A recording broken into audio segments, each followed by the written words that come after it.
마음의 원함을 내려놓고 하나님이 주시는 은혜를 알길 원합니다.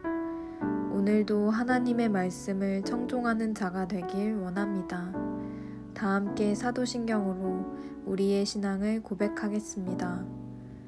전능하사 천지를 만드신 하나님 아버지를 내가 믿사오며 그 외아들 우리 주 예수 그리스도를 믿사오니 이는 성령으로 잉태하사 동정녀 마리아에게 나시고 본디오 빌라도에게 고난을 받으사 십자가에 못 박혀 죽으시고 장사한 지 사흘 만에 죽은 자 가운데서 다시 살아나시며 하늘에 오르사 전능하신 하나님 우편에 앉아 계시다가 저리로서 산자와 죽은 자를 심판하러 오시리라.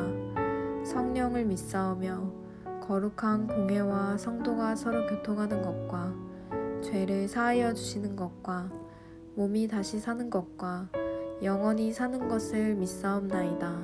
아멘.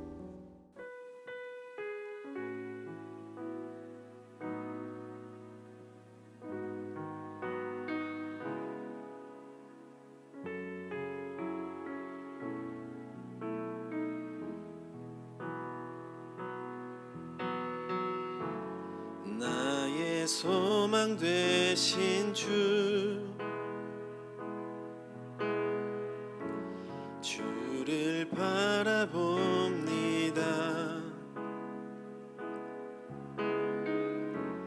다시 오실 나의 왕 예수 주를 기다립니다.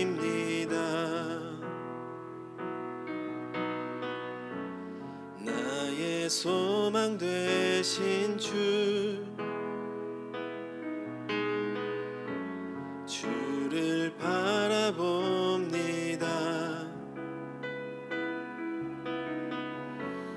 다시 오실 나의 왕 예수 주를 기다립니다.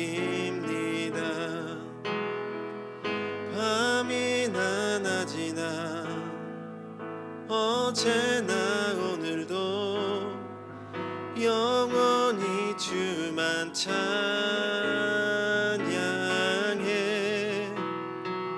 괴롭고 슬플 때 낭망하여 넘어져도 언제나 주만 찬양하겠네.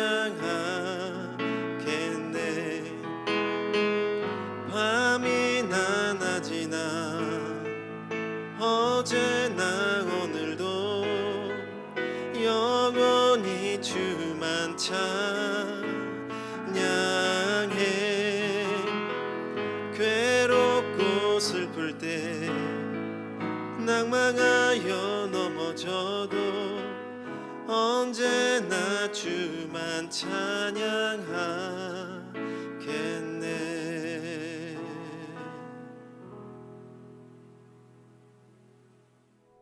오늘 우리가 함께 나눌 말씀은 야고보서 3장 1절부터 12절입니다. 내 형제들아, 너희는 선생된 우리가 더 큰 심판을 받을 줄 알고 선생이 많이 되지 말라. 우리가 다 실수가 많으니 만일 말에 실수가 없는 자라면 곧 온전한 사람이라 능히 온 몸도 굴레 씌우리라.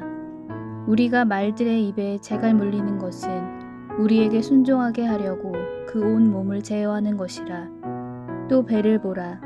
그렇게 크고 광풍에 밀려가는 것들을 지극히 작은 키로써 사공의 뜻대로 운행하나니 이와 같이 혀도 작은 지체로 돼 큰 것을 자랑하도다. 보라, 얼마나 작은 불이 얼마나 많은 나무를 태우는가. 혀는 곧 불이요 불의의 세계라. 혀는 우리 지체 중에서 온 몸을 더럽히고 삶의 수레바퀴를 불사르나니 그 사르는 것이 지옥불에서 나느니라. 여러 종류의 짐승과 새와 벌레와 바다의 생물은 다 사람이 길들일 수 있고 길들여 왔거니와 혀는 능히 길들일 사람이 없나니 쉬지 아니하는 악이요 죽이는 독이 가득한 것이라. 이것으로 우리가 주 아버지를 찬송하고 또 이것으로 하나님의 형상대로 지음을 받은 사람을 저주하나니 한 입에서 찬송과 저주가 나오는도다. 내 형제들아, 이것이 마땅하지 아니하니라. 샘이 한 구멍으로 어찌 단물과 쓴물을 내겠느냐. 내 형제들아, 어찌 무화과 나무가 감람 열매를, 포도나무가 무화과를 맺겠느냐. 이와 같이 짠 물이 단물을 내지 못하느니라. 아멘. 반갑습니다. 오늘 야고보서 3장 1절부터 12절을 중심으로 역할이라는 주제의 말씀을 함께 나누겠습니다. 어제 본문을 기억하십니까? 어제 본문에서 믿음에 관한 아주 중요한 내용들을 말씀을 하셨습니다. 믿음은 그 자체가 목적일 수 없습니다. 근데 믿음을 그 자체로 목적이라고 생각하는 사람들은 나는 믿는다, 나는 진짜 믿는 사람이다, 이 말이 대단한 무기인 것처럼 생각을 합니다. 그러나 믿음은 반드시 우리를 하나님의 도전, 하나님의 초대로 나아가게 할 때에만 그 능력이 발휘된다고 말씀을 드렸습니다. 우리는 우리의 눈에 보이는 대로, 느껴지는 대로 반응하려고 할 때 아무것도 할 수 없습니다. 항상 머뭇거려지는 게 전부입니다. 그러나 우리가 하나님을 믿을 때 그 믿음이 우리를 어디로 이끌어 갑니까? 거친 파도 위에도 서게 하고 넘실거리는 요단강에도 서게 하는 거죠. 그게 믿음의 힘입니다. 다른 말로 하면 믿음의 효력이라고 말할 수 있습니다. 믿음이 우리를 그 자리까지 이끌어 가도록 해야 된다는 겁니다. 그렇게 믿음의 능력이 발휘되게 해야 되는 거죠. 그리고 나서 오늘 본문으로 이어지는 겁니다.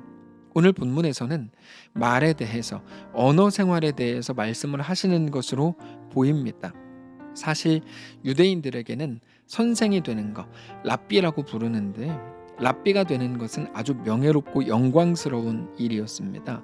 그러나 오늘 본문에서 야고보는 우리에게 선생이 되지 말라고 말을 합니다. 1절입니다.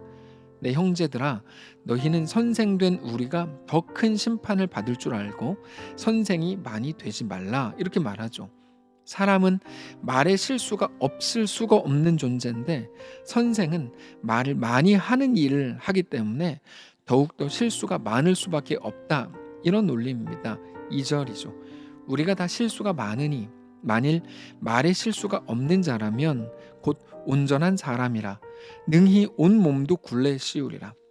우리가 말들의 입에 재갈 물리는 것은 우리에게 순종하게 하려고 그 온 몸을 제어하는 것이라.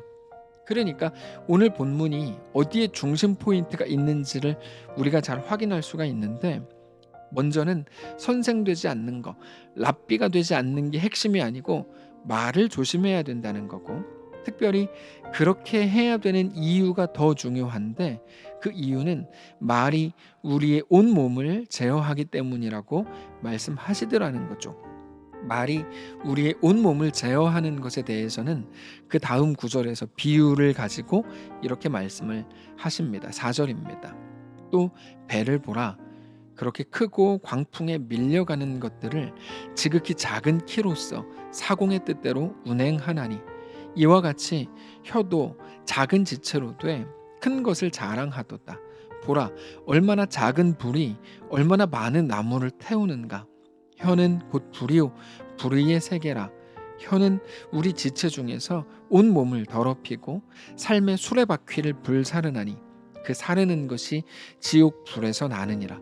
자, 그러면서 계속해서 혀를 제어하는 게 얼마나 어려운 일인지를 설명하십니다. 7절입니다. 여러 종류의 짐승과 새와 벌레와 바다의 생물은 다 사람이 길들일 수 있고 길들여 왔거니와 혀는 능히 길들일 사람이 없나니 쉬지 아니하는 악이요 죽이는 독이 가득한 것이라.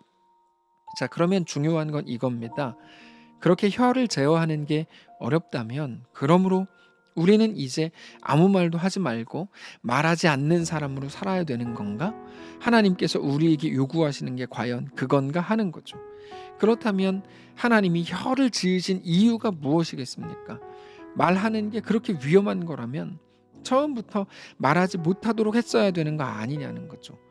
야고보는 그러므로 이제 아무것도 하지 마라, 아무 말도 하지 마라 이렇게 말하는 게 아니라 말 그대로 혀를 제어하라고 말하고 있다는 것을 기억해야 됩니다.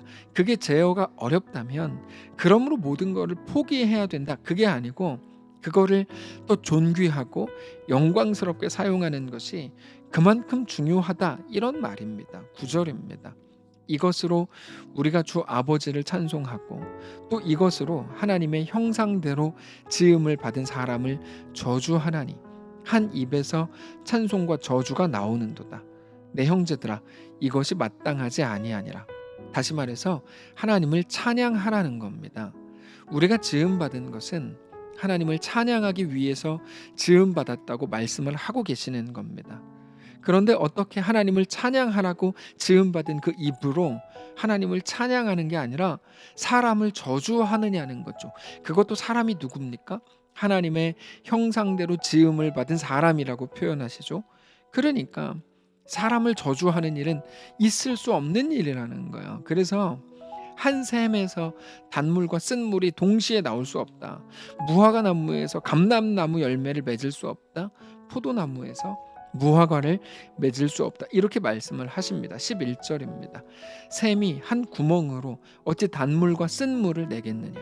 내 형제들아, 어찌 무화과 나무가 감람 열매를, 포도나무가 무화과를 맺겠느냐. 이와 같이 짠 물이 단물을 내지 못하느니라. 결국에 오늘 본문의 분명한 주제를 우리가 확인을 할 수가 있는데 처음부터 여기까지 쭉 오는 모든 과정들을 잘 보시면 우리가 알 수 있는데요. 오늘 본문의 핵심은 말을 조심하라는 게 아닙니다. 너희가 하나님을 찬양하는 존재로 지으심을 받았다는 것을 기억하고 그렇게 너희의 존재가 무엇인지 알고 살라는 겁니다. 너희는 하나님의 자녀라는 거죠. 하나님의 자녀가 하나님의 자녀로 살아야 된다는 겁니다. 성도 여러분, 오늘 우리가 누군지 꼭 기억하시기를 바랍니다. 그리고 하나님의 자녀로 말하고 하나님의 자녀로 살아가시기를 바랍니다. 우리는 우리가 모든 것을 결정지어야 된다고 생각할 때가 많습니다. 사실 그게 우리의 가장 큰 함정입니다. 우리가 누군가를 저주한다면 그것은 바로 그 사람에 대한 심판을 우리가 하고 있는 중이거든요. 근데 우리는 심판을 해야 되는 역할로 부르심을 받지 않았고 축복하는 역할로 부르심을 받았다는 것을 기억해야 합니다. 그래서 우리는 그 역할을 잘 감당해야 될 뿐이죠. 그거에 대해서 로마서 12장은 우리에게 이렇게 말씀을 합니다. 로마서 12장 16절입니다. 서로 마음을 같이 하며 높은 데 마음을 두지 말고 도리어 낮은 데 처하며 스스로 지혜 있는 채 하지 말라. 아무에게도 악을 악으로 갚지 말고 모든 사람 앞에서 선한 일을 도모하라. 할 수 있거든 너희로서는 모든 사람과 더불어 화목하라. 이게 우리의 역할이라는 겁니다. 우리가 성도라는 이름을 가졌을 때 하나님께서는 우리에게 이것을 요구하셨다는 겁니다. 모든 사람과 더불어 화목하는 그 일이죠. 특별히 우리의 심판자가 오직 하나님이신 줄을 알고 심판할 일에 대해서는 하나님께 맡기고 우리는 그저 우리의 역할을 감당해야 될 뿐이다. 이렇게 말씀하세요. 19절입니다. 내 사랑하는 자들아, 너희가 친히 원수를 갚지 말고 하나님의 진노하심에 맡기라. 기록되었으되 원수 갚는 것이 내게 있으니 내가 갚으리라고 주께서 말씀하시니라. 너의 원수가 줄이거든 먹이고 목마르거든 마시게 하라. 그리함으로 너가 숯불을 그 머리 위에 쌓아 놓으리라. 악에게 지지 말고 선으로 악을 이기라. 사랑하는 성도 여러분, 오늘의 이 말씀이 너무나 명확해졌습니다.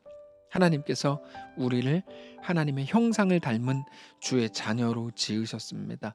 그 사실을 깨닫고 그러므로 오늘 하나님의 자녀로 서실 수 있기를 바랍니다. 내가 누군가를 심판하고 그런 방식으로 정의를 세우는 것은 우리에게 주어진 역할이 아닙니다. 하나님은 우리에게 그런 일들을 맡기지 않았습니다.